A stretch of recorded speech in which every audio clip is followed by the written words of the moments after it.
right. Malive anga report chikata chop and is it phone memory nenge yazarisa here. But nasi dombo discuss a subject here is strange. Yeah, you're the first one. Yes, you're always the first one. Elder Gamu Moroi. Chandino regera kumoro savande chokuti azvito ndi moro se 20 ndozorega kumorosa vamwe 100.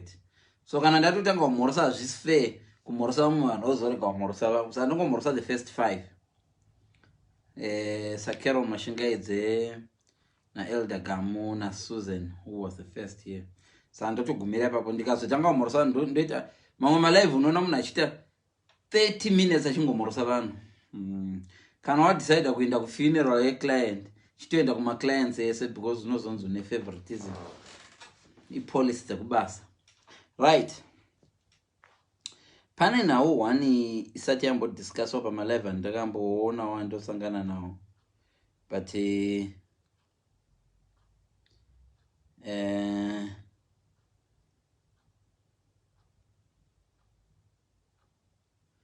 right.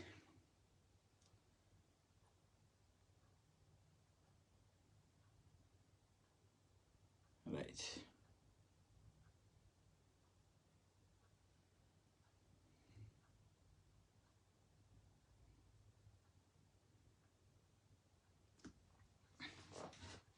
So takamirira 1 2 or 3 or 4 miraimbo responda ku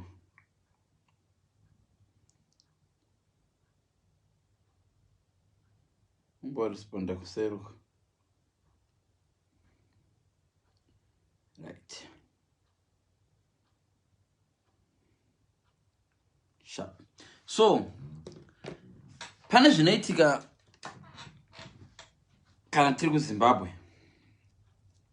Pane view yandaive nayo ndiri kuZimbabwe.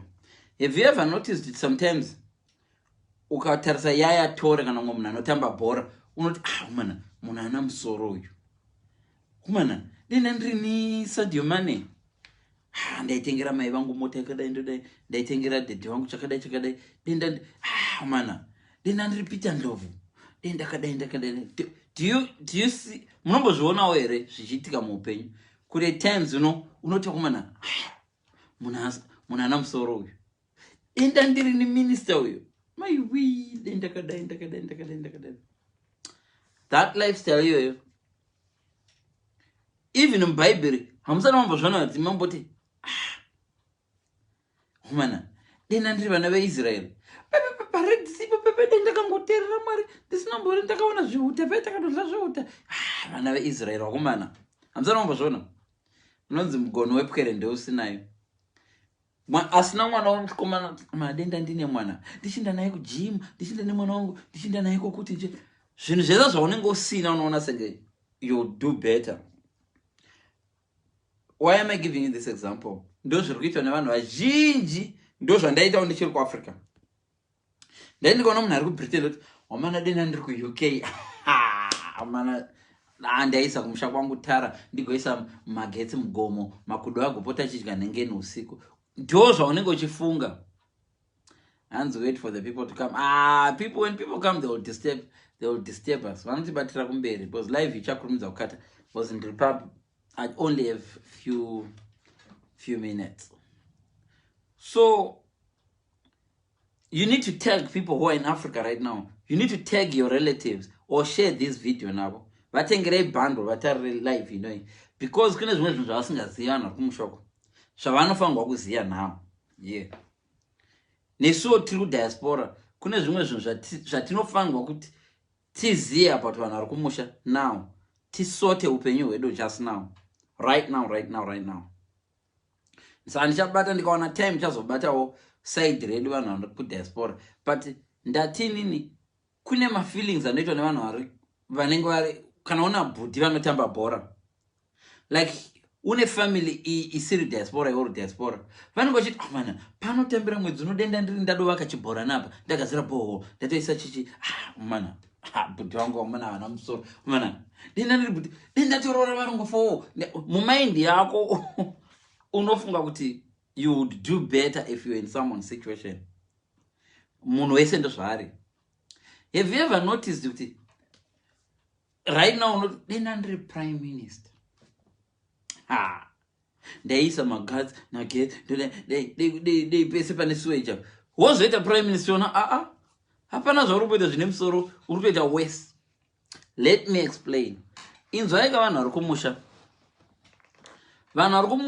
vane kasystem kekuda kubudgeta mari dzenyu vanhu vari kunze without you knowing.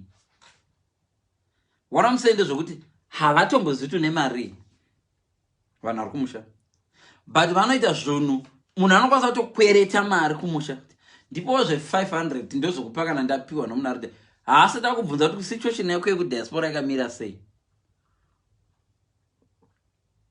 Ndipo zve500 ndozvokupa kana mwana wangu ari diaspora anotumira mari. Who told you kuti mwana ari diaspora nemari? Mira ndikudze zvamunofunga imi mano kumusha. Mozo ndikakadza kana ndichiri ndonyepa. Kana uri kumusha unoita pfungwa dzandaimboriwo nadzo here ndichiri mudiki. When I was home, ndine mfungo kuti kuBritain ka unongoinda kwete pamuti esachi. Ndaingona senge mari yekuBritain ndeyekuti ukango zvatinoita chinotsvaka nyii musango zvezve.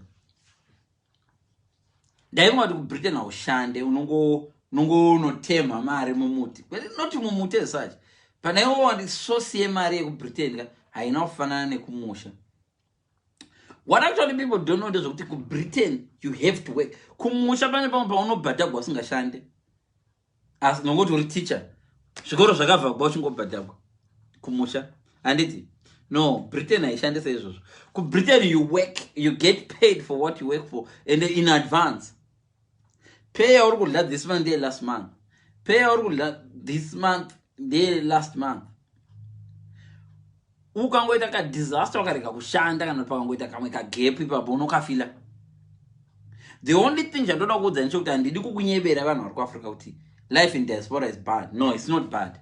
Life in diaspora wakauya zvako usina ma responsibilities mamwe, you can survive. It's enough for you to survive. Kana wadwa ne trailer kuti ndina sekuru na mbuya vari kumusha haikwane. Mari yekudiaspora yakadesignwa kukwana iwe wakauya kudiaspora. You can survive. Unotoenda kana maholiday nedoro chimwe. Pakangoita kamwe ka extra kaunoda kusupply kumusha. Yes, vimbaro ndati vanhu ndatomhorosa. Ndikatenga kumhorosa vanhu 36 cha ndopedza life ndikomhorosa vanhu. So life yemudiaspora yakamira so. Unonza muna chiti munhu diaspora rutiregera mukoma mandiregera. Like I'll tell you one thing. Mfana wangu akati achipedza form 4 inini. Achipedza form 4. Akandifuura kuti plus tengerewo mota. And he was serious. He was serious. Aitorevesa. And probably pandakatorega mutengera mota akatonditi you let me down. Pamwe akatonditsamwe. This is how distorted we Makwambo zvinotisere vanhu vari kudiaspora kuti kuvanhu vari kumusha ka vanhu vari kumusha nothing is impossible for you. Wavaza kuti munhu ari kumusha so panofiwa so vagudaiwo vese so kwafiwa vakamirira kuti munhu ari kudiaspora akande masense kana wakanda mari ndovorana funeral muroora ngaainde ikoko kwari anobhadhara ipo papa anobhadhara ndiye abhadhara coffin ndiye abhadhara murooro kuti ayo baba vavigwa vakadai ngavafamba vakadai uone mashaudhiro anoitwa nevasina kucontributa vari kumusha. Pane mastories whole atinonzwa kuti okay munhu acontributa ari kudiaspora kuti okay ndacontributa mari chikafu vanhu vangu chiregai kuviga munhu ndisati ndasvika. Unzwe pamuromo pevanhu vanenge vari kumusha waivepi baba akagwara ndezvake izvo toviga munhu wedu aimbovepi oda kuzofunga vanabereko vafa vanhu vari kumusha. Chinhu one chandakadiscover ndechekuti ava appreciate ispirit iriko. Munhu ari kumusha ukampa $10 anofunga kuti wasiya 50. Ukampa 50 anofunga kuti wasiya 100. Ukampa ruoko anoda ngalo yonke. Ungamuniki sandla ufuni ngalo yonke. Ndo zvakaita vanhu vari kumusha. Ispirit inotoripo. Haufi wakasatisfy vanhu vari kumusha. I remember ndakamboshaudhiwa nefamily yangu handidi kupa maexamples akadero zvingazonetsa. But munhu achikuudza kuti huna mwana waningi uyu masisters ari kukonza kuti huna mwana ndikava kembe ine mazenge tu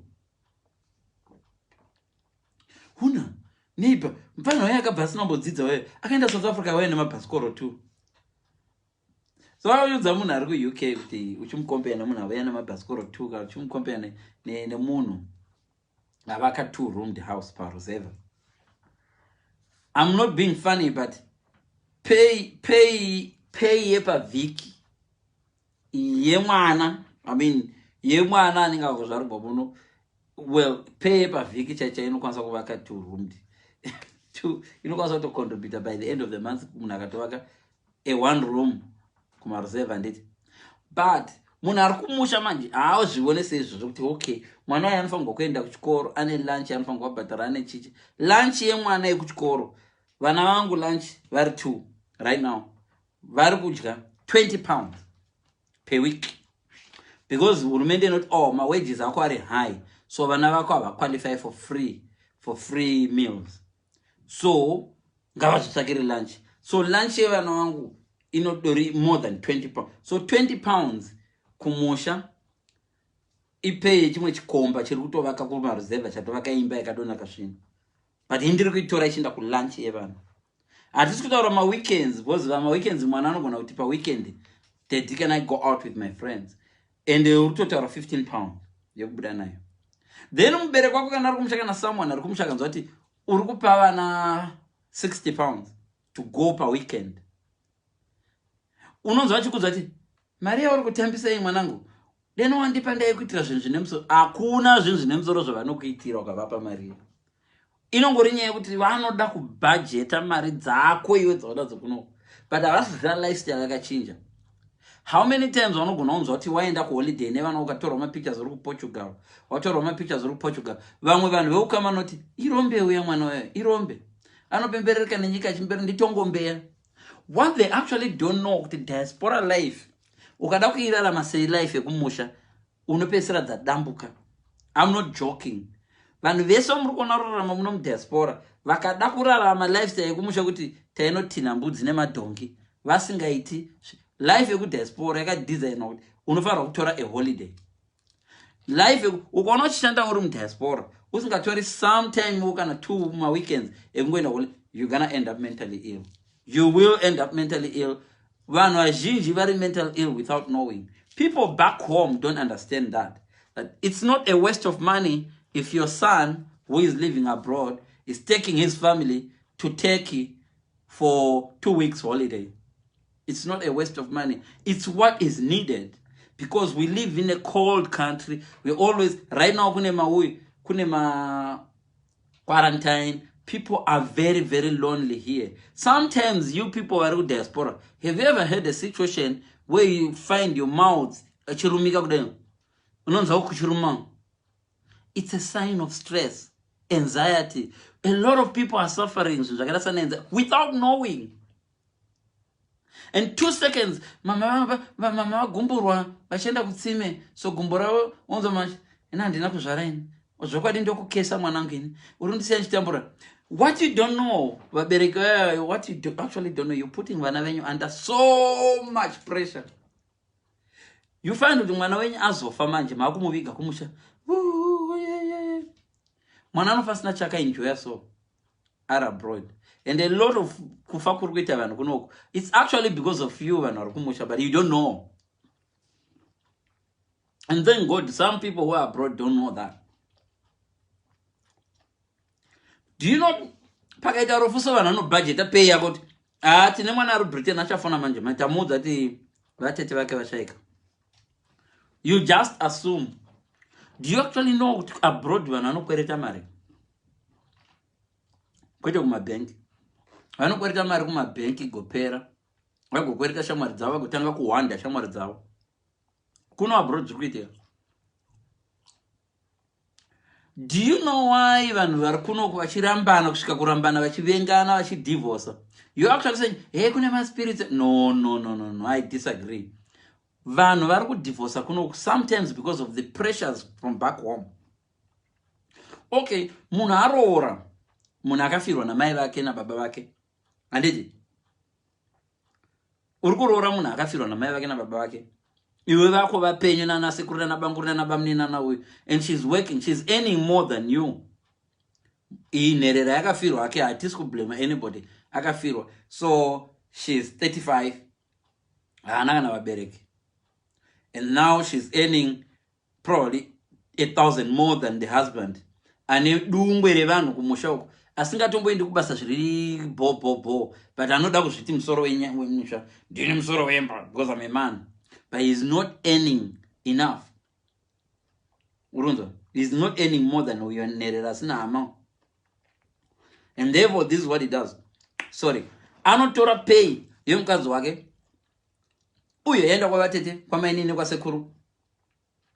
Mukadzi wati this man ndoda kumboisawo Brazilian to make her feel good. She needs to feel good. Mukadzi yakuda kufeel good. You need to feel good about yourself in order to survive, to live longer. Otherwise, corona inokubata iwe. Your immune system yemunhu ari stressed. Ikabata corona inoendesa straight up boom. Chinzo vari kumusha, ai gura uya, ai AIDS, wakangana AIDS. Vanhu UK gura. Aiwa, munomona uya ari pago. Vanhu kumusha, they know a lot. Ivavo vanhu vari kuti hey chengeta vabereki vako, vana baba vedu. If you look at them, vakachengeta vana baba vavo here. Unogona kunzwa ita pamuromo. Yes, they did, but did they do it the way you do it? Right now, there was a time I was building a house for my parents. Oku. Suddenly, 5 years, kumusha. Because kuvaka imba kumusha, uri kuno. Have you ever noticed sometimes unogona kuita mumuna, nokubetsera kuvaka kumusha, we family yako. Ti ndafunga kuvakira vabereki, ndafunga kuvaka imba yangu. Kupi kuchitungwiza. Okay, I'll be doing this, ndenchukupa my receipts and everything. Before you find out, I'm not saying marine ngeba kwauri. Maybe idea ngeba kwauri. Mamsana mambo notice that suddenly munhu ari kukubetsera kuvaka ane yako vaya ari kuvaka imba.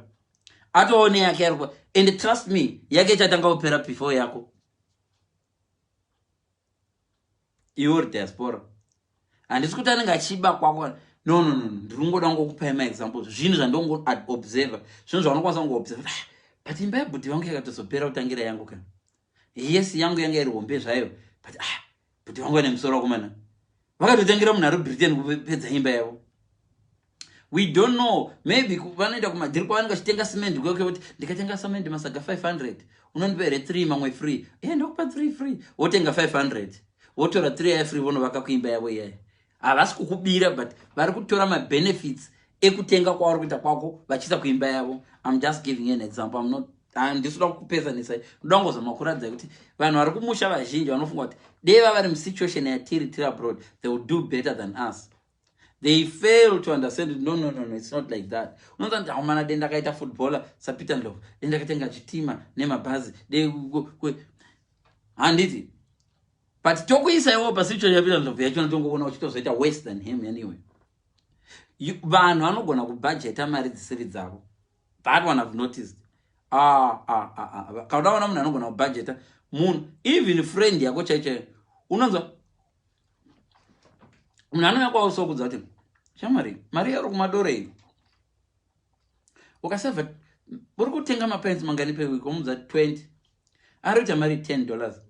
Shamari unoziva kuti ukaseva $10 every week, by December unenge wavaka mansion. Kuti oh really?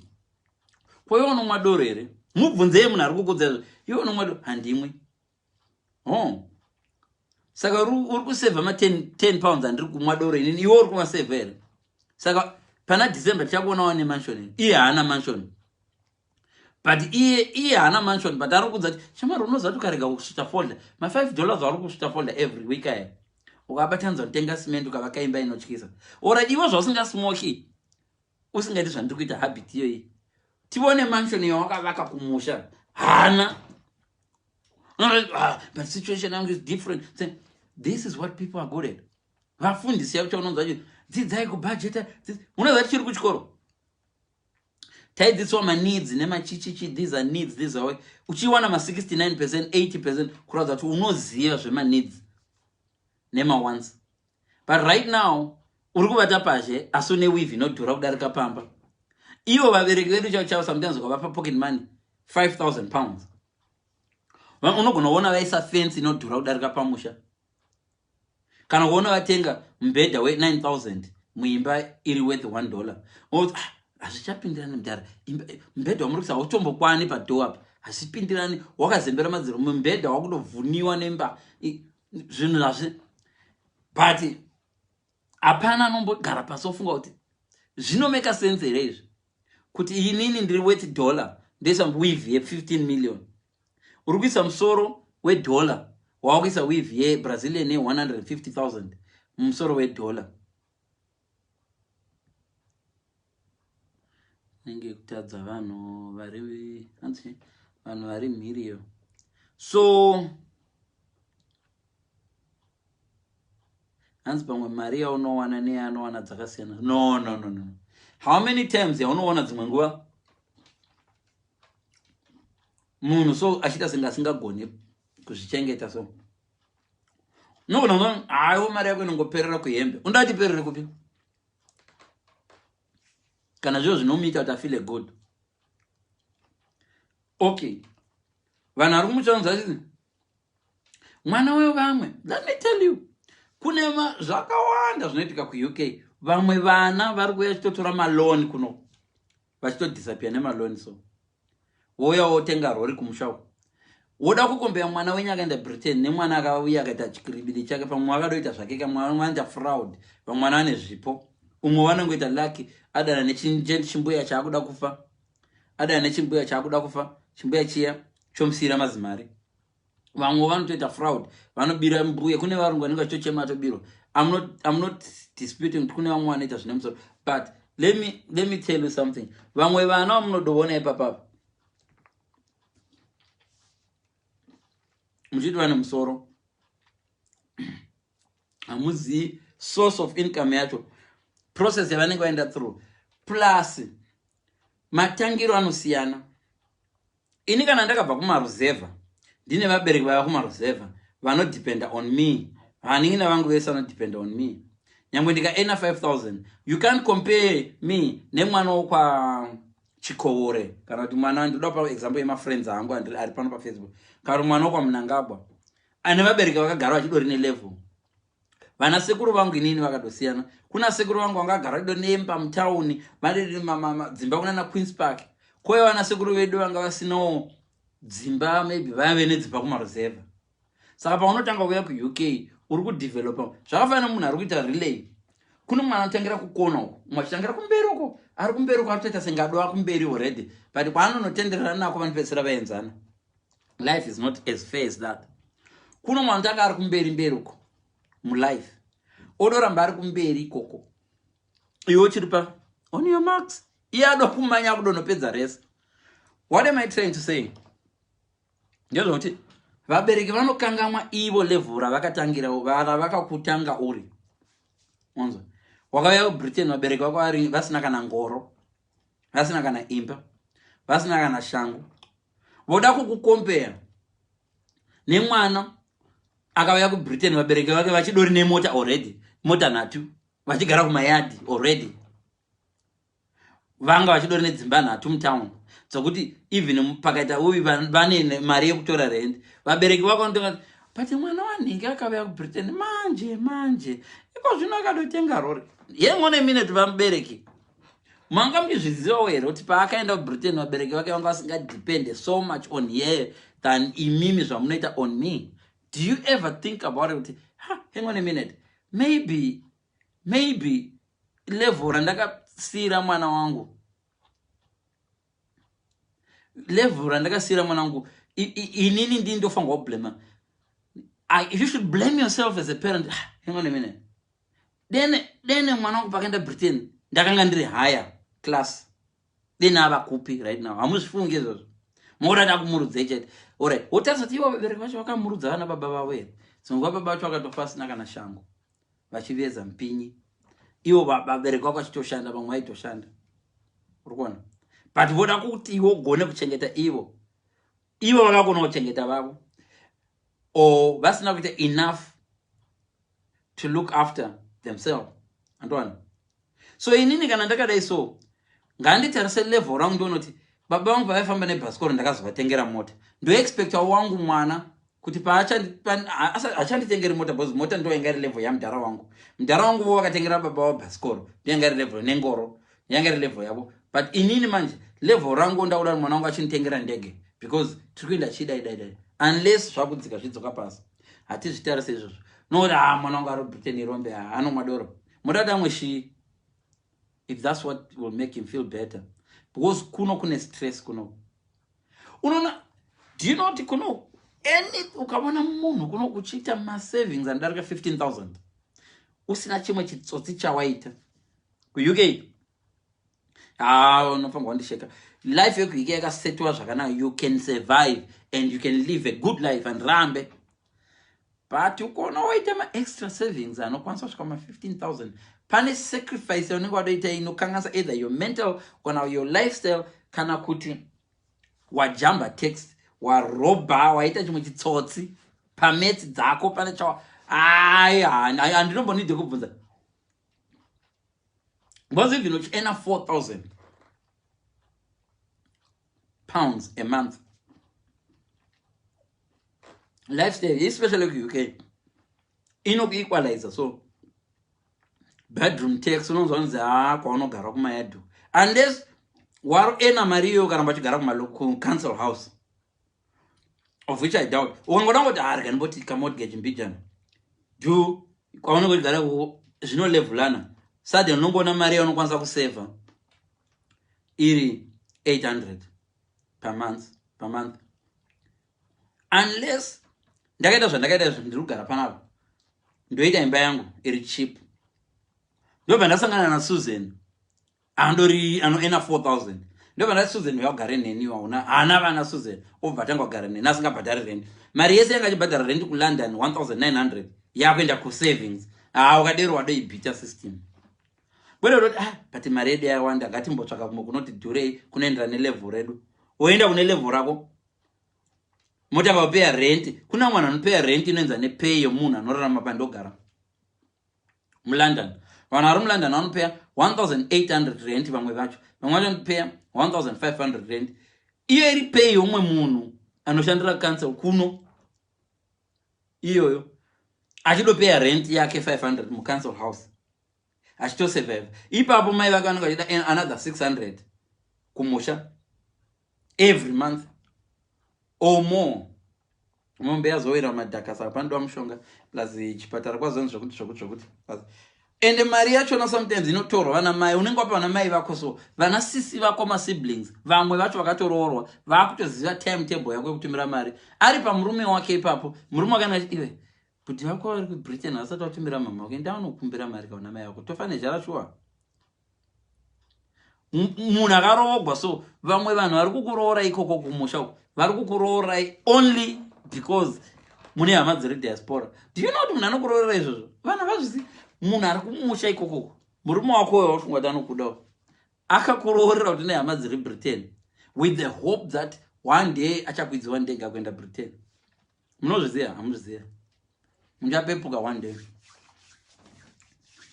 Do you know kuti vamwe vanhu vamunenge kutumira mari kuWestern Union anenge agrebana song vachinodya zvinhu zvinoonaka kukunda iwe uri kudiaspora iwe onyakushanda iwo wakamboenda kuwagamama here chinguru wakashanda muUK wakamboendawo here kuwagamama kana ngoti kuSaigon kana kune imwewo restaurant dzemabuffet dzadze Cosmos yaunombosvika kuti nhasi ndoda kudlawo keke ndoda kudla nyama ndoda maribs uchidla wega dumbu rikure kusvika uko neuchidla mari yako hakuna. Let me tell you vanhu vakasiya kumushaka vakuziva Nando's vakuziva Bakers Inn vakuziva chichichi nedzimwe dzausingazivi dzatakasiya dzisiko vari kudzidza nemari yako iyoyo ende iwo unofa iwo pa21 years wakavya kuUK usina kumboenda kana kumwe kana kurestaurant usina kumboenda kana Blackpool kwaunobhuka chikaravhani womboita 1 week uchireflecta usingaendi kubasa chimuka wakadaiso wakatarisa mudenga sana where am I going neupenyu hwangu. Do you know what maholidays akarambanisa vanhu vakawanda marriage zhinji dzevarungu dzinobreak up nokuda kweholiday because when you go kuholiday unorara wakatarisa mudenga so zuva richinyura wakamirira kuti rinyure so usingamukire kubasa. That's when you actually reflect and unochiona mamwe ma-couples uchicompare yako lifestyle. So vari kupinda mvura nemurume wake vachidai asisi togara chitukana kuti hey huku hadzina pfugiro. Is this really what I want in my life? Ndo upenyu hwandoda kurarama here. Vanhu vese break up, vazhinji vano break up soon after holiday. And they actually don't know, psychologically, they don't know what is causing that. A holiday will let you reflect on your life. Don't skip in so. Don't skip. Kana uri munhu ari kudiaspora, ari kuZimbabwe, uchitombori nomwe munhu anopota chokutumira mari. Shamwari, tenda Mwari, because kune vanhu vatinoziva vakatodzima mafoni. Ende muri busy kuvakesa vakadzima mafoni vakati aiwa. Mai vanofamba shangu yakaboka sokumusha uko. Munhu ari diaspora, and we can't blame them. Mari inokwana iyo yavo chaiyo. Kuno ukangoda ngoti ngorarama foni yakangodai so. Ukangowedzera memory inofanira kuita 60 pounds. 60 pounds a month. Sounds like imara diaspora mari inonetsa. Iwe. Unaona 1 month wajamba contract or receive a red letter 2 yalokewa suddenly yatwa 120 ya 300 you can't pay it walokwa credit score 0 kuti chinotora mari mota nechikwereti uchagona kuno kuvanhu vazhinji kurarama nechikwereti and it's a lifestyle yacho and it's worth it. I mean munhu anozvarama nechikwereti unokwereta ake BMW yake pum pum pum pum but varegewo vambofara paFacebook vachioneregwa nemabm avo. Ivi mukaona ari paFacebook ari kutambisa mari ari kudliwa nemahuri. It's make they are doing things kuti vafeel good. They want to feel good about themselves. Ikoko kufeel good koko zvinyepera kwavari kuita kuti I'm making it in life. It's good for the health. Unoona kuzviruma shayedzi kudai. Unombonzwa uchinzwa kuda kuzviruma uku kunza side uri pedo nemamwe ma-illnesses akawanda vana stroke and all that. Zvinokonzerwa nestress. Stress you need to manage it properly. And vanhu vari kumusha vanokupa stress havagoni kukumbira zviri nice. Vanokumbira vamwe vacho vari narcissist vanokumbira ngaimbokudza imwe trend iri kufamba mazuva ano iri kuitwa nevabereki vari kumusha kana vachikumbira mari kumwana ari diaspora. Ine mwanangu ndafunga kumbonochera goridhe. Ndafunga kumbonochera goridhe kumaruzevha. Timai vari kutaura nemwana wari Britain. Life in diaspora manje, the way vari kutaura naye she's actually trying to control you to make you feel guilty kuti wakomana nekuchena kwandinoita kuvanhu vagonzwa kuti mai vangu vari kuzungura kumajecha here havaende. Trust me, kungokubvundudzira vaende. Imbotendai imbototi mama imboendai. You never know, mungangonawana gori unochaudiwa iwe. Inonzi emotional blackmail. Yes, wagona. It's emotional blackmail. Men do it in a relationship. Women do it even in a relationship. Ni mwana ungana zvakadai. Ndakutofa ini. Ambuya mukafa tokuvigai to move on with life. Havadi kuudzwa izvonzo. Akandituka. Mwana wanga ari Britain kundituka. Ndamukesa, ndamurama. Do you know what inini? Ndarawa kujaja akanditukira kuva ndakabhumura imwe imba so kamba kandakakura nchigara. Vanoziva musha kwangu. Kakari kukamba wa 2 room ndivo zvaye. Saka mudhara ngati imba nchaipedza within a month and ndaida kuipedza within a month. So ndakabva ndaisa plan yandakatora. Vanoziva kumusha kwangu munoto kaenda izvi munotoiona. Haisati yatombopera. Ndakaita plan yemba ndakatora imba yangu inoi yandinogara muno. Plan yacho ndikaidzipura ndikaenda nayo ndikaiisa kumusha but haina upstairs kumaruzevha ndati yambovakira. Because pandakaenda kuZimbabwe last time I don't want to lie. Ndakatarisa level rangu randinozvipa repaFacebook pana I'm not saying ndiri rich. Pandakazvitarisa level rangu repaFacebook ndati paFacebook ndakuita kambiri kekungonzi ndochena ndopfeka macolors but kumba kwamudhara wangu hakunyadzisi kumba kwamudhara wangu. Even ndisina chandakavaitira mudhara wangu is okay. Neusabhuku wake is doing very well. Pandakazosvika no patukanzi mwana wake ari Britain. Imba yavari kugara haichaenderani nemwana ari Britain. Ndini ndiri kuzvifila ndega havasiri ivo. Right. So I want, you know what? Imba yavari kugara 4 room ndeyavo iyi. Ivaka 1974. iri apa pavapa ukaibhumura maburana ndikandibhumure chandaigara chakavakwa ichi chimwe chakarereka so achibhumura zvakanaka kuti ndichibhumure cheimba ichocho taka blackmail nana mudhara tikanetsa nana mudhara handina ndoratanga ndavona samende zvisina mazanya zviripo handidi imba inobhumura zvauzoipedzi. He was right. So mudhara ndobva ndazomutaridza vision yangu ndati matombo aya ari kune aya ndoda kuti avharwe tobva tadai so tobva tazogadzira tadai so. Then mudhara so vision yangu ndati aiwa kuuk hativaki tichiti tounganidza zvese tinovaka chiita step by step. Saka kana musingati zvondorega hangu okay ichita ndaivaka zviya zvaimba yapa mawindow level iko zvino yapa roofing manje. So inini roofing ndaida kungoita a simple gable roof, but imba iyi design yeku UK and imba yakanaka zvokunaka zvezve ndaida kungoipfurira zvongoti vawane denga lemba ndoisa zvese ma toilet chamber ndoisa, but iri imba inongori normal handiti mudhara but imba yakanakisa iyi roofing yaurikuda kuisa mwanangu ita hipped roof. Vakomana munoziva roofing inodhura. Hipped roof suddenly imba yandaida kungovaka ne4,000 pounds, hipped roof yadoishuta yaku 6,000. That wasn't my plan. Imba iri kuruzeva. I'm not disrespecting imba iri kuruzeva. Of course I know vabereki vangu kuti vachinogara kutown havadi, but imba iri kuruzeva yakundimanikidza manje imba iyi kuti ndichiita hipped roof.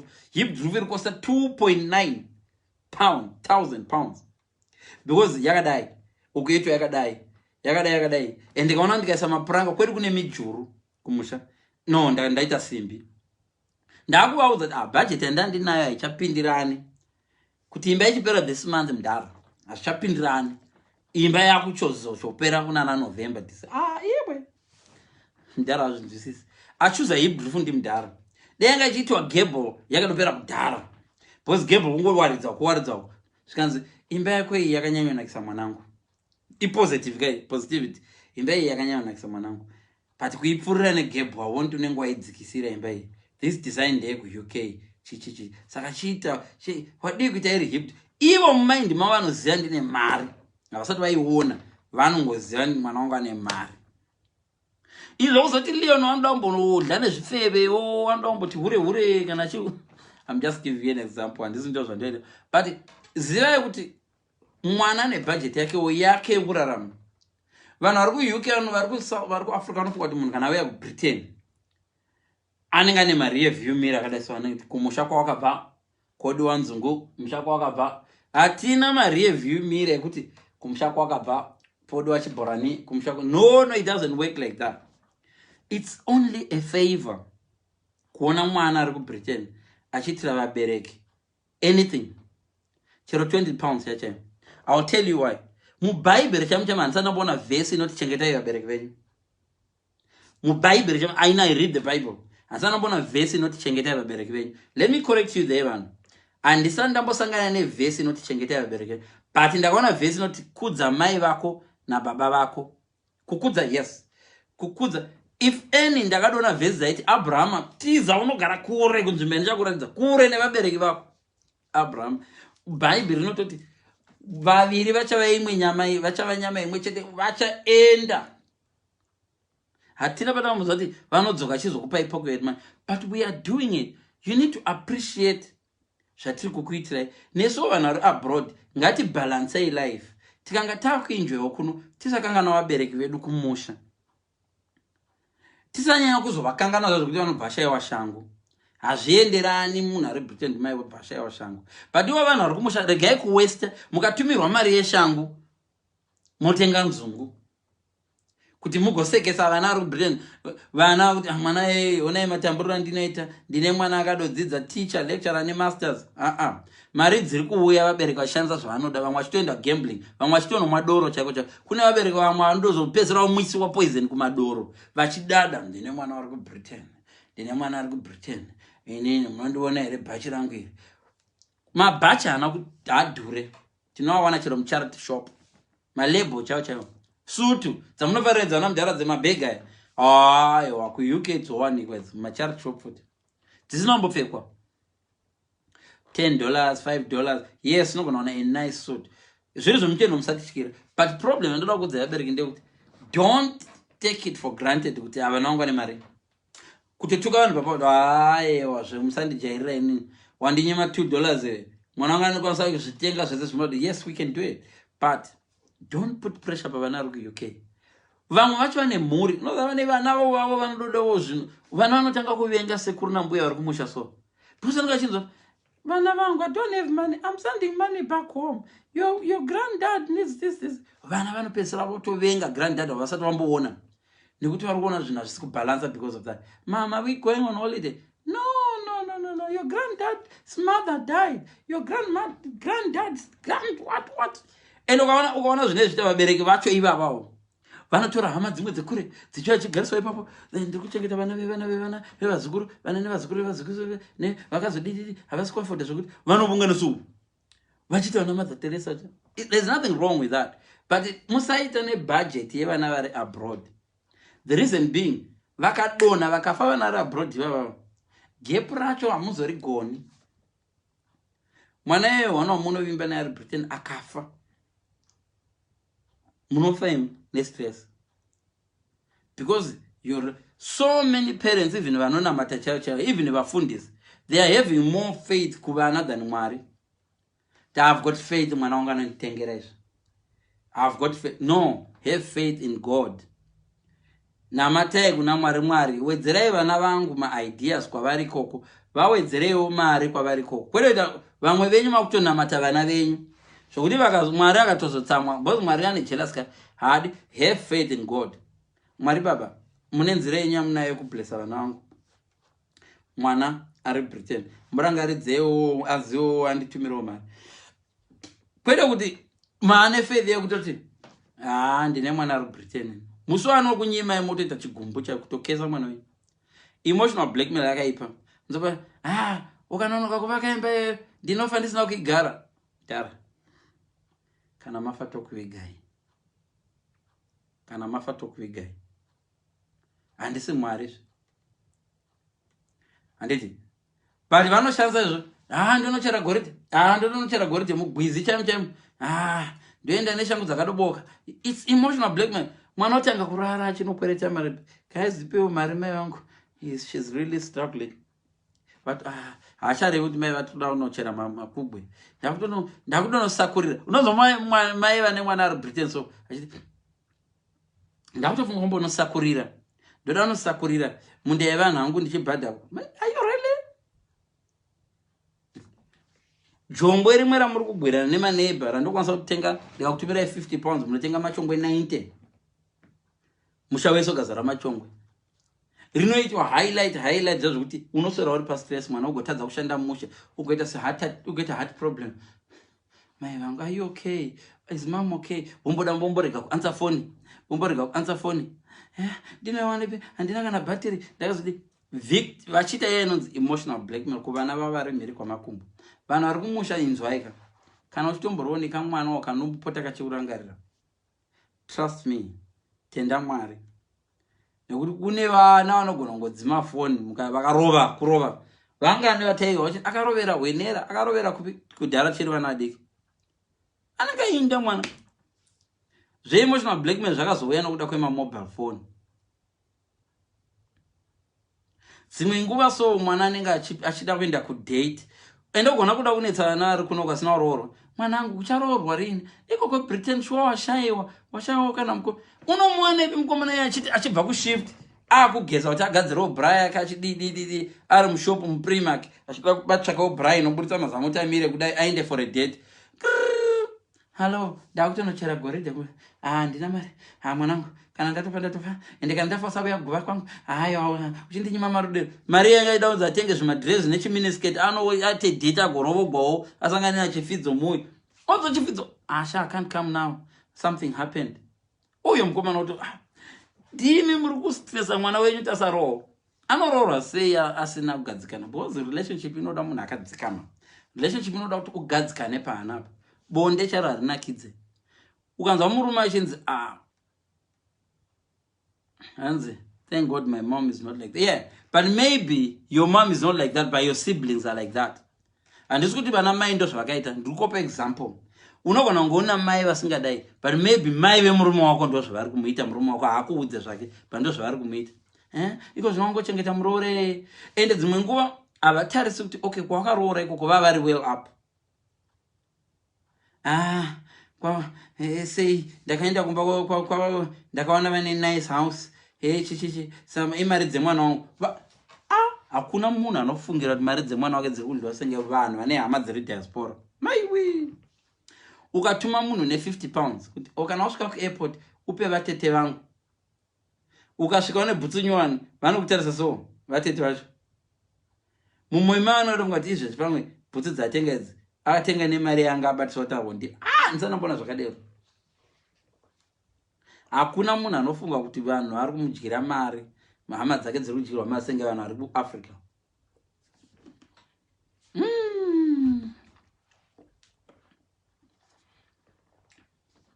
So zvii zvinoitika kudiaspora zvamusingazivi. Rega ndichikuudzai mani.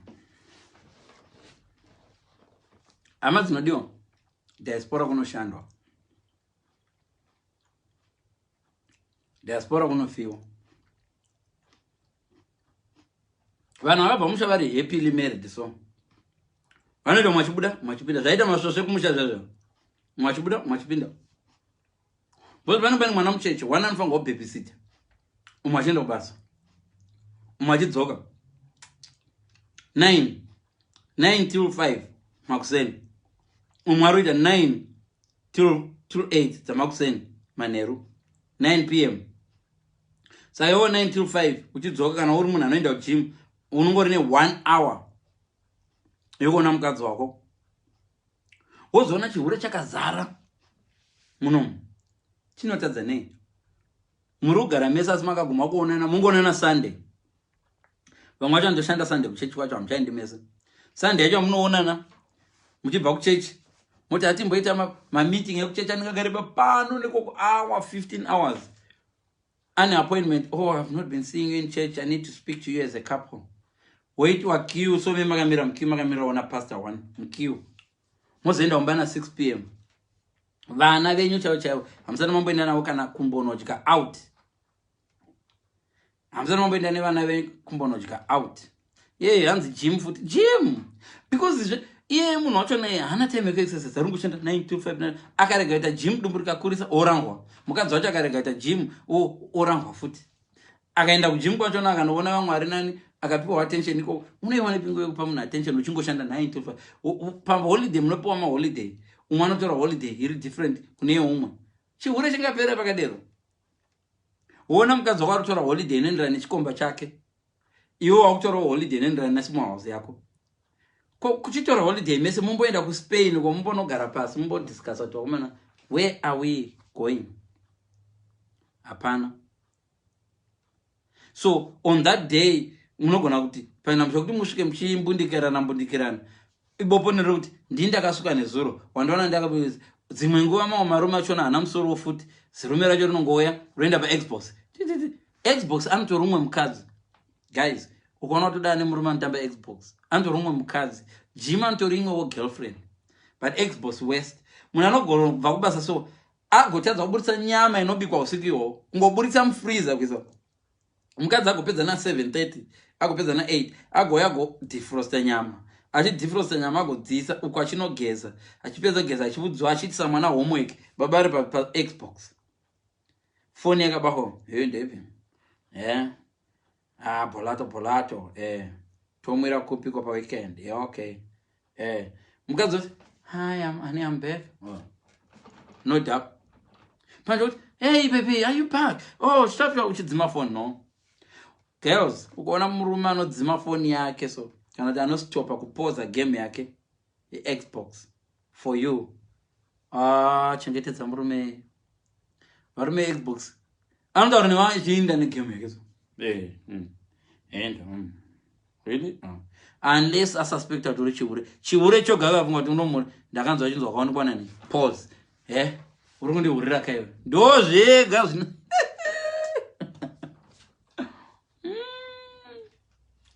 My life in diaspora ainomira musha chideva mwakave diaspora kasiya vana kumusha stress yaunenge uchinda through so ukada kudla zvonzo zvinonaka azvinaki uchifunga mwana wako wakasiya kumusha mwana wangu adla mwana wangu I remember ndakasiya mwana wangu akari mudiki pane pamwe pandairota so wairota afa vabereki vasina kukuudza uchingotumira mari zvomwana akafa kudhara iwo wopedza vedzo uchirota mwana wako akafa kudhara mental state yemunhu haisi bo unotonzwa kuti no it's not normal pana kuti mwana wangu ndiri kudya ukuda kuti udye chingwa chine majari inofunga kuti mangu mushai hana kana chimbocho chidya pamwe magetsi aenda mwana pamwe ari kumareserve atoshoro so what I'm trying to say ndezvokuti vana vari mudiaspora musavapa pressure too much hakusi nyore kudiaspora paya patinouya takapfeka matrena manyuwa nemabhasikoro tichibva kuSouth Africa tine mabhasikoro kana nemota we are trying to make ourselves feel better but it's not all glossy no tikuvhara mahwani paya micheno iyi kuvhara nhamo iyi it's not as what you think kuti vari kutambisa mari vana havana musoro ivavo regai vana vapota achimboendawo kunana holiday vachidididi because life in diaspora kunoshandwa mazuva achangosvika unana Leicester kuya waenda kune imwe factory yainzi Walker's Clips uchibva kuenda kumasangweji uchibva kumasangweji uchienda kune maoko achibvunda achinyoroba unoziva usingachawi chando so uchikuvara negraft kumauyu avo vanoenda kumanursing home vaku munhuwe wefood havachauzivangoziva munhuwe weti chete nemadhoti for months zvokuti unoziva kuti first day kuenda kunursing home anoita singacharutsa but after 2 weeks anenge achidla toast imomo munursing home muri kunhuwa imomo zvokuti unomwana achidla toast inedoisa hi how you doing iwe first day panursing home inanzi anamboshanda munursing home vanhu avambovhizitira one nursing home une client andaivisita first day unosvikepo kuti anodona mukadzi achiti hello hi how can I help achidla toast tea iri apo yakangosiyiwa apo munhu unenge uri kunursing home munhu wemapiritsi emishonga magv chichichi kwavari vatozvijaira it's not normal haisi normal life iwe uri kumusha waza timira mari ukareka ndoenda kunozungura izvi ndoenda ndokunyadzisa izvi ndofamba neshokeni izvo ndikaonekwa ndiri mubhazi ndine mwana rebre inonzi emotional blackmail anochitokublackmaila iwo mwana wakazvarwa chindwana chitambura kudai ari kundiregera imiwo vabereki venyu makavachengeta here tiratidzei zvamakaita vabereki venyu musati masvora vana venyu mune zvamakaitira vabereki venyu iro zvamunopointa sekuru vakwavo zvavanazvo you find kuti vana vacho vamuri kudoshora ka they are punching above their waist but vana vanoona right now vana vangu vari kuziva kuti so baba vanochengetwa I'm doing this for myself did vaitumira mari kumusha chimwana changu chachifutbolawo chachira I'm telling who knows chogona kundipo kana 10,000 chadzidza kuona zvandaitira vabereki vangu but do they appreciate vabereki vako vari kuappreciate here zvavari kuvaitira zvishoma zvacho izvozvo iyi vanoiti black tax kune zvinhu 3 kunoti vabereki kozoti vemachechi pastor wako akangonzwa kuti waona breakthrough yemari tax rebate ye4,000 mari idzo inenge chingoenda ikoko sow a seed of 1,000 I see someone with a bank account someone sow a seed of 1,000 do you know another zvinhu zvazvifambirana do you know kuti mapreachers mazhinji ari mudiaspora handisanambopinda chechi iri mudiaspora inoti tumirai vabereki venyu mari vana pastor vakukombita nevabereki vedu between the two ndakuda kudza chokwadi between the two I would rather chengeta my bereki than pastor I chengeta vose but more to my bereki because unonzwa dzimwe nguva munhu achiti sow a seed kunoko uwo muti mai vangu havasi kunzwa mushe haatomboofi prayer no you know what my brother some of these things you sow to the man of God first and God will bless you, will bless your family vari kutokompita nevabereki vako pamari so une vanhu 2 vari kuda mari yako zviri serious and vese vane emotional blackmail yavo ine stare yavo kune munhu akazosiya chechi kuno asingabvisi zvegumi akaita accident. Oh, if you don't sow seed here, you are not under God's protection. Well, wogarisa usingaiti bonde because uri kuenda kubasa kuchidzo girlfriend unoiwana kupi?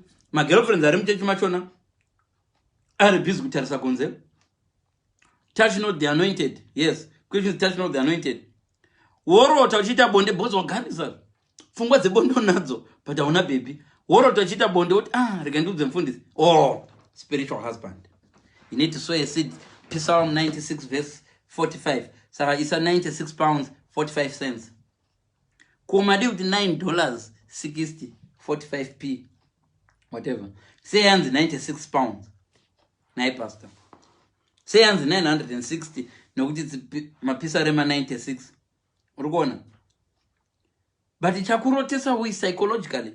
You are dreaming about sex because you miss it. Because you think about it all the time. Uri mgroup re porno. Listen guys. Kana uri mgroup re ma porno. Uri muna no miss up sex. Asach farra sex. Ukarota sex. Hapana spiritual husband. Don't be stupid. It's what you're feeding yourself. You know you feed a porno every day. You be ma porno.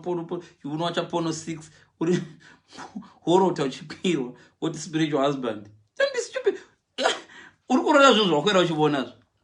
What is spiritual husband? Deji. You should not porno yogara uchibona.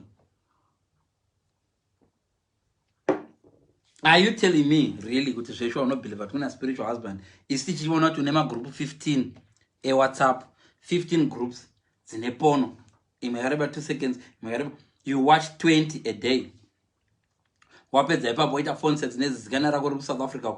Regula the Fudiraka Shamar he or say we want a spiritual husband. One also see the £100 to remove the spiritual husband. Anyway. You dream what you keep feeding yourself. Unos feed fungwa the sex, you'll dream about sex. That's not a spiritual husband. You're dreaming about things that you feed yourself. Ukatamba lotaro, not dream mari. Maboko akavava, zvirekuti, uchampiwa mari. Mamwari kuvava because hausikwa geza.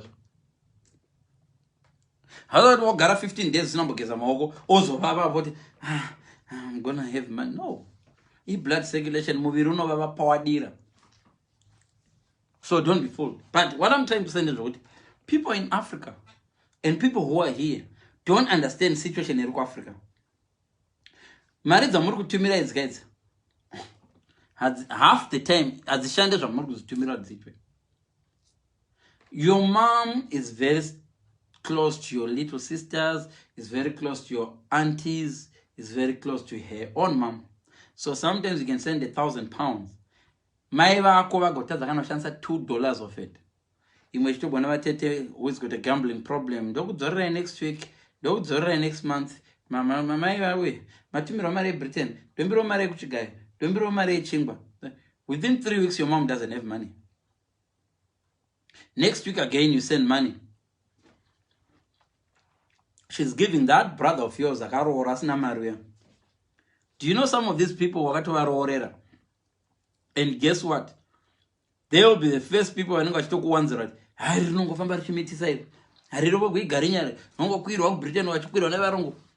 You tell them. You tell them sometimes, ndandino murungu wanda njingo garawona mama pati mazvano tasiyana. Vanonyora pa calendar. Vanabuti vako vakudziwa. One day kana makonana. You actually don't even know what chakaita uti sorry ndiri kusvipa mawo. You actually don't even know chakaita uti arambiwe nemurungu wake. Kushaya time. Vanhu vanoda munhu anospenda time naye. Hapana case, hapana kuti chiuri, hapana chi. Vanhu vanoda spend time together. You utanga ngomboti yeni chambonoshanda because my mom needs money. Ari kuenda kunoshanda. Ideally. Inini hankufunga kwangu. If you're living in diaspora, you need, if you're working, you don't have your own business, you should work 9 till 5. A 9 till 5 job. Or any job that gives you 36 or to 46 hours a week. If you get 46 hours a week, it means that one of the days is a half day. And you're probably not working weekend. So you've got time per weekend to spend with your wife. So much that you can even fly Friday evening after work. Ne wife yako mugonogara mu hotel ku London. Mugodzoka Sunday evening by train or fly again. Have a good time. Explore, visit, get to know each other, love each other with family. So Monday, when you get off, get an off here Thursday and Friday. So you add to that weekend that you don't work and another Monday. You can actually go to Blackpool with your family, hang around there with your kids. Get to know your kids. Get to know your boyfriend. Get to know your partner. Then look at it. You work Sunday. You start at 9 p.m. You finish at 8. From 8, you shanda 2 till 10. What's shanda the next day, morning shift, morning after. What am agents? On the day you off, NHS, the agent is calling you. When you're nursing home, when mama stresses, you're now a nurse manager in a nursing home. You're managing in a nursing home. Stress, very short staff. You're now doing remebasa as a carer, but you're a nurse, qualified nurse who is now a carer in that nursing home. You're doing handovers. So you end up dreaming about handovers. Handover. You dream about hand. Yes, because you're spending more time doing handovers. So your life is more handovers than your husband. So you dream about handovers and oh, it's a case. Oh, it's a case. It's not. Your life has become so handover. Get, because the more you work, the more you get taxed and you don't benefit. Right now, never now I got 12 years, 13 years, 14, 15, 16 hours. Kuti marriage, no kids. Their idea of marriage was on our marriage. So I don't want to get married. Why? I don't want to get married. There's nothing nice in marriage. My mom was married to my dad and they were never happy. Why? Have a number with the time together. And then people back home. Andi huriro na shingirira mwanangu ari kundiroba murume ari kukurwa because of stress, ane too much stress, ane anxiety, ane uyu ende zvinhu zvamuri kuitira namumba hazvisi kutomboita kana muri kuirritata nazvingaiti because of stress yebasa. Hamusi kuspend time together, apana, you're not getting to know each other and you realize une mhondi mumba because. And then pamwe vana vanoda attention, mwana ari kuchema chinda kadai, uchema kadai, urusha kadai, zvikwere zvakadai, mabills, cancel tax inorova munhu kwete zvokuti cancel tax kuseri. Zvimwe zvese unogona kubalansa, but cancel tax muUK haino kubvarura. Ende vamwe vanhu vanorarama good life. Kutosvika paextend kuti aiwa cancel tax rakandibhadhara in installments. Ukaita munhu uyanoda kubhadhara zvese at once. I need debt. I don't want any debt. So I'm going to pay everything. Cancel tax ikavea, ndio ibhadhara 1,900 yangu for the whole year. Rent ikavea, ndio ibhadhara say for the panopera gore so. Une uchingorarama wakadai. You can't even afford a holiday. What's happening here? What's really happening here? But mari yangu haisi kushota. Inotozoshota more because varikumushanika chida 4,000. So you end up wakutora mari iri savings kutumira vari kumusha handichazoikava. Mwana wokuchikoro ndoda Adidas top. Mwana akati anoda Adidas top. They should wear those Adidas tops. Vana vari muUK. Ingopfeke kuPrimark. Mwana ari kukura asina confidence. Mwana ari kukura asina mobile phone. Mwana ari kutengerwa iPhone 4. Vamwe vake vane iPhone 10. Wako ari kumusha vari kutumira vana sekuru vane iPhone 11. Nemari yauri kutumira iwo. Wako mwana ari munomu ane iPhone 3. Mameno kana iriko ana iPhone 4. Ari kusekwa chikora unyara nefone yako chikora kuti akadai. Confidence ichita low. Vacho vari kumusha haugoni kurera vana. That's why vana vako mwana wako iye akatanga kuba chiroba mabank kuno. Haswedzinza redu wakamuhura ameno kwaka mwana hatina zvakadero. Yeah, mwana akakura asinga afford. Lifestyle kuno is enough for people who live here. But ukangoita extended family chero footballer chaicha no struggler. That's UK life for you. And ndimaenzanise ka. Sene miyako inonzi maenzanise. Life yeku UK ndimaenzanise. doctor akabva doctor kumusha GP akabva teacher history kuno kanouya achipinda nursing home ba zvakanaka naka anouya achipinda nursing home kutoshanda iva vari kuita zvematax vamwe vachiita matex ndio vanoita senge vari kutoita profit but trust me pane pamwe panenge vachidoro vachikribide chokuti vanoita inonzi tax fraud. I'm not saying vanhu vane matax manager vanhu tokudza ukaona zvinhu zvako zvikafire musho nebusiness ravo pane pamwe pawatomborova kafraud because mabusiness emunomu the way they are run inongouya ichienda kunoodha zvainotenga ichidzoka ichienda zvanoodha ichidzoka ameno. That's why uchiona kuti the millionaires they know how to do tax fraud, so they don't pay tax. They declare mari shoma than they make oseva imwe voita rimwe business vovhura imwe company nematax vachidero vachideclare less than they have. Tikaunganidza mari iri kubiwa nevanhu ve-benefit fraud, it's maybe 1 million, but inobiwa nevanhu ve-tax, vanhu vari kudodja tax, they contribute 10 billion. I did a study about it. The people who are dodging tax in the UK, they contribute over 10 billion dollars, the pounds. Maria Varkuba. The people who are committing benefit fraud, they steal about 1.4 million in a year. So you know it's tax evasion. And these professionals, they have agencies, employment agencies, so they do tax evasion. They put a ghost, and they do go expose apana because ndopesera ndakanyira vamwe vanhu vari mabusiness munochiza chitsotsi chacho vanenge vane employment agency yavo weimploya nevamwe vanhu vasina mapepa, vamwe vanhu vasina mapepa, vamwe vana vamuri kuona vachivaka kumushoko havasi kubhadhara vanhu vari kuvashandira munomu. Kune vanhu vane agency imo muno muuk munomu vane maagencies wokuti anokushandisa usina mapepa, so musi wokuti woda pay yako kudza kuti where are your papers, I can't pay you. Kune vanhu vakadorovegwa nemari and you see them living good life muno vari kudzimba dzine mayadi vakadla mari yeumwe munhu akabva kumusha asina mapepa, hama yake kana kuti someone from Zimbabwe akabva kumusha asina mapepa, pakushanda akashotegwa nevanhu, oh sorry we need someone kunursing home yekuti munomhanyisa mwana wevanhu achinoshandako asina mapepa, oda pay yake, no you don't have papers, we can't pay you. Tozoenda patrouble ne home office, tozoenda patrouble ne home office. You are stealing from your family. And those people, when they go back home, they buy mazi hama vachididi vachivaka madzimba vari kubira vamwe vanhu imo muno. But what I'm saying is I don't want to criticize much vanhu vari kuda kutira kuti I living. Ngatirege kutirana utsinye maZimbabweans, because right now kune vanhu vanenge vane maagents asingabhadhari vamwe vanhu. Kudhara waibuya so vamwe vanhu anenge asina kana bank account, okumbira bank account yangu kuti atambirire mari imomo. Vamwe vanhu vai withdraw pay yake wompa dollar azvishandira munhu yatambirira muaccount mako. Zvaiitika zvinhu zvese izvozvo.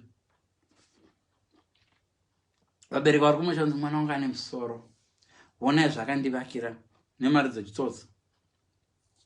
I'm trying to send it to another diaspora.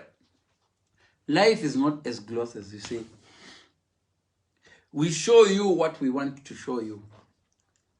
But you don't know what we do. You don't know what we go through. Background is in New York. It's a background in my living room. But you down there, you think, Leonite life are motel in New York. Those street Yamurkone. That street. Street Yamurkone. I bought and I got back here. But when I go Africa, Leonano got my holidays. Some of these holidays we take, they are not as expensive as you think. If we book them in advance, what is expensive is what we do there. What is expensive is that time we have and the good time we're gonna have. So, imima na rumusha imi. Kana mchita zaenda Victoria Falls. Nebaz. In India, so that way of Victoria Falls, I'm not wasting money. I've ended. Mukawana vana venyu vachinda kunana UK, vachinda kunana ni vachibva ku Botswana, vachifly, stop harassing your kids in Murutam Samari. They need those holidays. So batrangu rapera. So it's my battery running out. So to attend up. So it was without the next time. But thank you so much, guys, for listening. But something that we need to address as Zimbabweans. A lot of people back home are achieving a lot more than people abroad, using people abroad's money. Kune vanhu vari kubhajeta our money better vari kumusha, achieving better nemari yedu yatiri kuvatumira.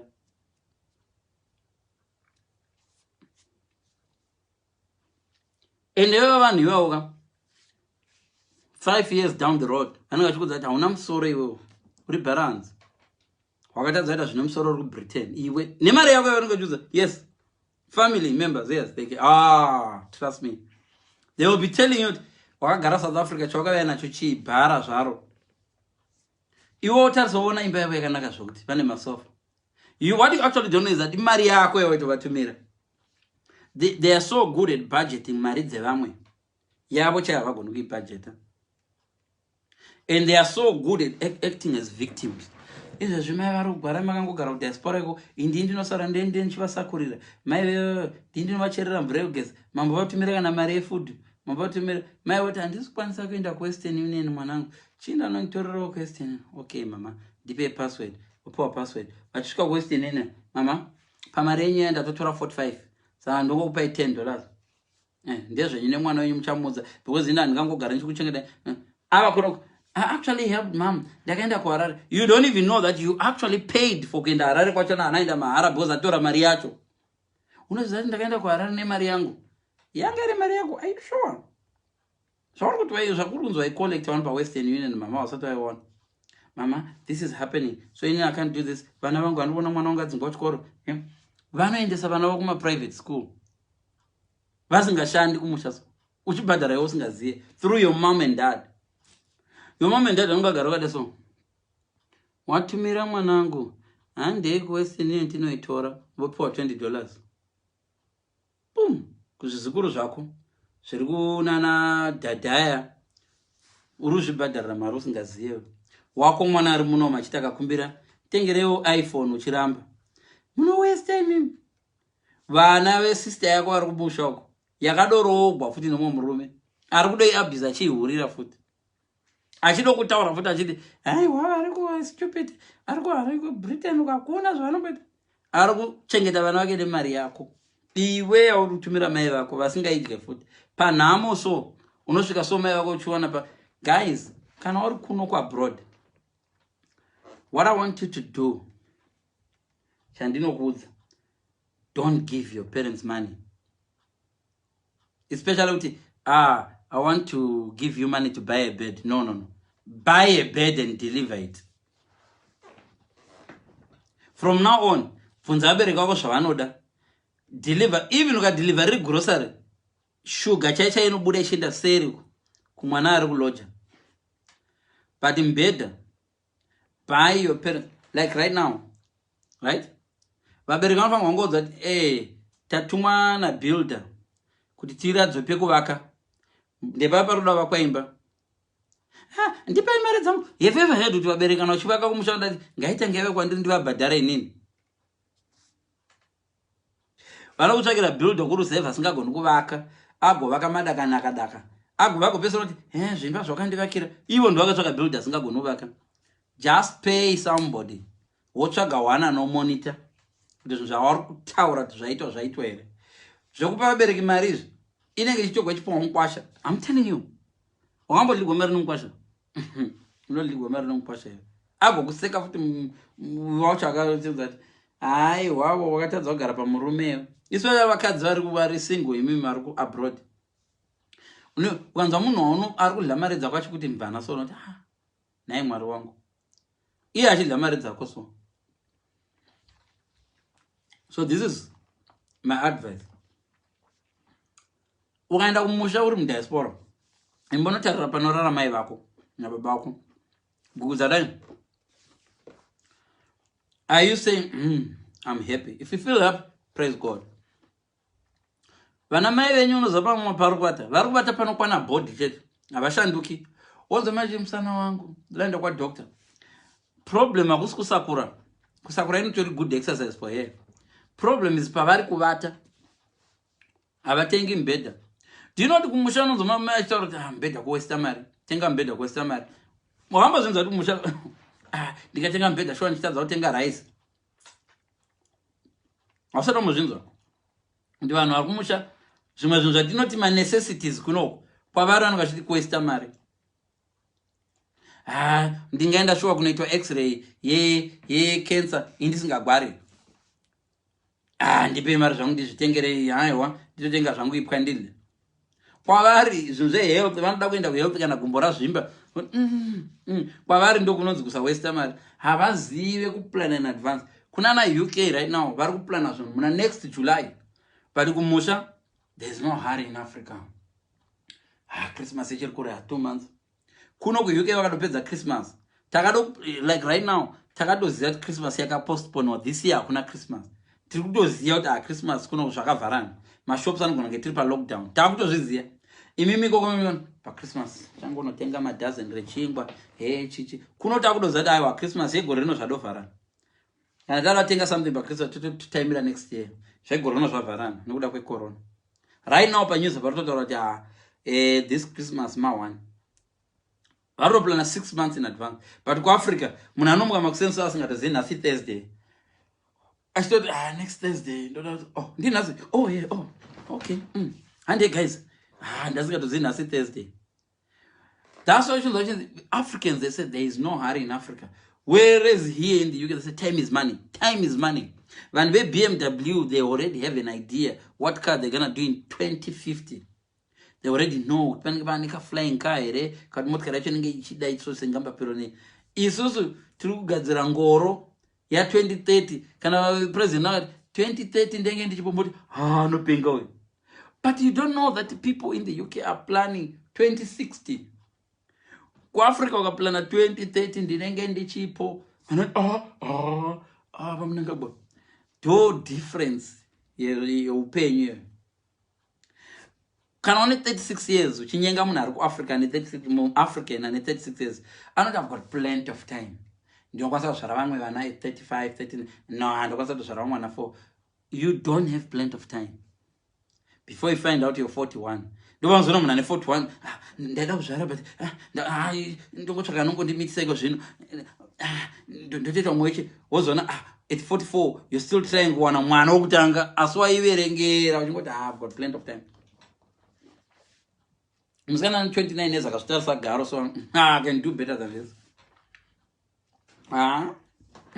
nigaro iri plenty of time before you find out garo riya richazigaro amazigaro before you find out wauda machinja kuti abve pamazigaro aite garo nokuenda kujim nderimwe gore and half hausi kuzvachibva at 38 wauti kana achindida ngangondida ndakadero ndiri size 18 yangu iyo ndezvake kana asingandidi before you find out waona tuma 2000 tiri kuuya heavy tiri pastage yayo waive at 32 twakuita garo riya ma 2000 ari kuuya heavy ka structure dzema 2000 hadzisi kutamba waona competition yachakaipa kuti chero ari murume munhu ndangoita mwana naye nabasa nazveni yovhura makumbo naye nekutora nemadisaster mamistakes ipapo zvese zvichizangana kuti unodai wakurohwa ye before you find out plenty of time yeyo ngachiti plenty of time haina kutomboita plenty of time iwe ndori run out of time wangoti kana zvakadero aiwa ndina basa nokurohwa ini chero ndachengeta vabereki vangu hausi kutombachengeta futi zvakanaka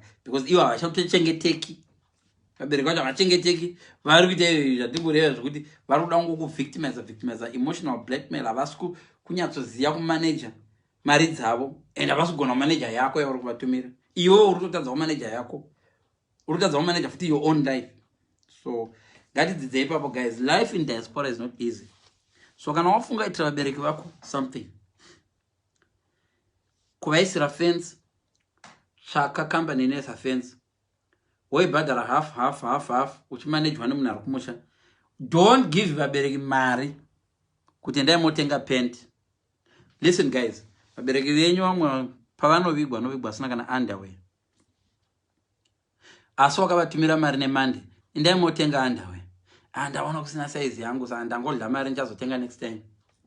Vachiveza mpinyi vakagara kudai baba vako achionekwa mabhora nemumwe mwana. Baba vako vari uyayo mazuva ano kwaane kamera ka. Unaenda singari kuda kutora picture yemuti achitora baba vako so. But it's not your fault. It's not your fault. You are giving them money but one goes kutambisa mari. I took my parents to Victoria Falls. They were booked 2 weeks. They didn't last a week. My dad, I'm telling you, I went to Victoria Falls. And I got booked a holiday night. Let's meet to Victoria Falls. Kubaku shaba ndi kwira indege. Wakanokwira ndege Bulawayo. Yaenda navono kwa Harare. I just wanted to spoil them. I'm celebrating my birthday. They came Victoria Falls nendege kamara so. Hotel yanga yakatobookwa everything. Wakaenda pa hotel. Tikaenda, you saw the pictures. Tikaenda. My dad couldn't last two days. They are suddenly in my hotel rooms. 2, 3. Yempana wangu ni yangu. Ni yana mdara. Vadoro wapas. Tukutamsa mari mwanangu. Kati tsegwe mari yedu. Kutamsa mari mdara. Kuinza mdara ku Victoria Falls. Akusute the memories. Is this for the memory? They got mdara makambonzere mdara wenyu ku Victoria Falls. Doesn't say Victoria Falls yakanaka so. But to them it was a waste of money. Mari leongo adondipanda tenga mbeu. I'm not joking. This is real. Vabereki vari kumushaka. Zvati mentality atinayo iyi. Nonzo. Avana mentality iyoyo. Kwavari it's a waste of money. You're trying to have something chiri memorable. Take them for a meal. Ukaenda navo for a meal ukachiona uchiburitsa mari sono. Maiwe. Dena ndipa mari ndakanda chegumi kuchechi. Maiwe. Dena ndipa mari. Maiwe. Dena tenga gokoko reupu. It's not as if we watch our hoko kumba. No. They think they can their money better. I pray that I won't be a parent like that. If my son tells me, Dad, I'm going to say go Thailand. Not that I'm fun. Which class? First class or second class? Pindampana throw a pass. But my very good is also right now and got him dara. Logged me in blow wife for a weekend. One was that manango. Tilisa booking. Kwadi ungoti tingo hundi tengere mbudzi ndigoche nyama pa. It's not about what you eat. It's not about humbudzi okugocha. It's about the memories. Papa mninge mafa papa makuvigwa mwana ningachi anofila proud. Ndakaenda sa Victoria Falls mjare zakarabedza. Ndazi spoiler Victoria Falls zikayotsatsa zikanda nyama zikaita zingachata dairy. This is the memories. Shona vana papa no watamisa mari yangu mwanangu. You wasted money mwanangu. Denongo ndipa ndanotenga mipinyi yebadza ndatotenga geja rokurimisa apa kurikuri mwakwacho drought mvura isi kunaya havazvitarise izvozvo haichanaya gorera ichanaya iroro mwanangu mudhara ndoda kuitira ibhol pareserve mwanangu chizvinetsereko tinochera mvura kuchibhorani ikoko toenda nemota muri kuenda nemota mushandisa fuel kunotenga mvura kuchibhorani muri kuenda nemota yes zvinokunakidza kudhirava mota muchinotekera mvura but ndiri kuda kuisa chibhol pamba pareserve pamuri ipapapo havazvioni izvozvo vabereki. So this is what I'm telling you guys. If you're in this diaspora and you want to do something for your parents, if it's a blanket you want to buy for them and you know the blanket is in Shabane, don't give them money to buy a blanket. Just go and buy a blanket. Send someone to go and buy a blanket. But make sure, one thing I don't want to mistake in the diaspora. Don't try kutenga zvinhu zviri posh zvisingaenderani nepamba pavanogara. Ndo yega mistake andiri kubata vanhu diaspora. I was also like that. Ndakaenda kumusha inini. Unoona vabereki zvatinovaitira sometimes. Tiri kuvatengera ma-kitchen unit. Tichisa muimba iri isingakwane kitchen unit. So what I'm saying is kuti hanzi granny vangu havachade hembe, hanzi tenga zvekudya. So tengera mubereki wako zvinoenderana nepaanogara. Wakaona iwo kuti kumutengera kitchen unit hakusikuita. You know the reason. Because imba yacho yakasakara. Imba yacho haienderani nekitchen. Build one. One room hainetsi. Vavakire kana one room is sitting room rakakura kana one bedroom risingazembere madziro. Vachiwaridza vo mubhedha vabereki vafe vawaridza mubhedha vachitendera kwete kubhadama pamusoro pemubhedha vachipenyera gadzira mbedha kuti vanodona kana vane mavato uri pacenter ende mbedha yacho yakachipa $90 kumandava kwavo vanoveza wepranga woveza measurement wovavezera mbedha wotenga mattress yakadai so ine form kuti ifai marara panonakidza munhu vanoramba but vakangoona zvadeliveyo havana choice nguva dzandanzi ndiri builder mwana wenyu akadondibhadhara kudhara wakanditindira pekuvaka ndo zvanhu vanoda iti wabere zvenharo zvezve ndo zvandiri kuita inini ndavazati aiwazve kana musingadi kuti pava kwaipapo ndakunovaka hangu samwepa ndakuti ndatuma munhu kuti azovaka pamba imba dhiriza build akangosvika ndadhiriza kavaka katenderedza so mudhara haana choice achakadero unzo tiri kambani yemubhedha tanzi tizoita mameasurements emubhedha chichichichi tiri kuisa tv apa mwanangu wona ndiri kufanejara vanodomudziwa ipapo vanongochiudzo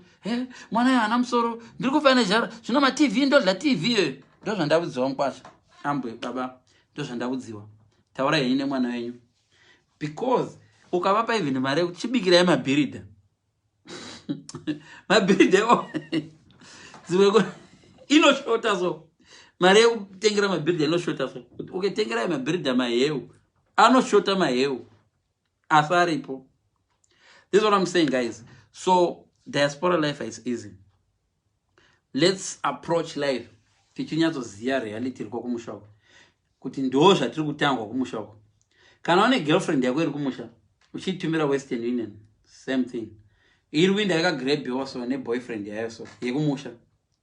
Ani wako kumusha anotota kucha takuchona katina mbenda out this weekend tulinda kubi atikwanisa inda kwa hanyanyere inda boyfriend yako asata kutumira mari takutumira man unongoti mari yewe anotumira man imari yatinonida akatumira 150 nokwana boss fuel ndinayo iyi motikari ndakanogadzirisa chechiri boyfriend chine motikari shamari uchitumira boyfriend yako yauri kutumira mari ka iri kuinda kuma holiday anototi vakutoziva Victoria Falls usingaiziye waurida kukwidza ndege yese mukomana urida kuzokwidza ndege ane boyfriend yake ane girlfriend yake iri kumushaiko ine magara kakuri kudai so nedumbu riri flat zvese inazvo chaisina imari chete samari vari kudla yako yauri kutumira uchapepuka ko ende paanouya kunouka anongoita 2-3 months 3-1 year mapepa akashita okupinda neabuse.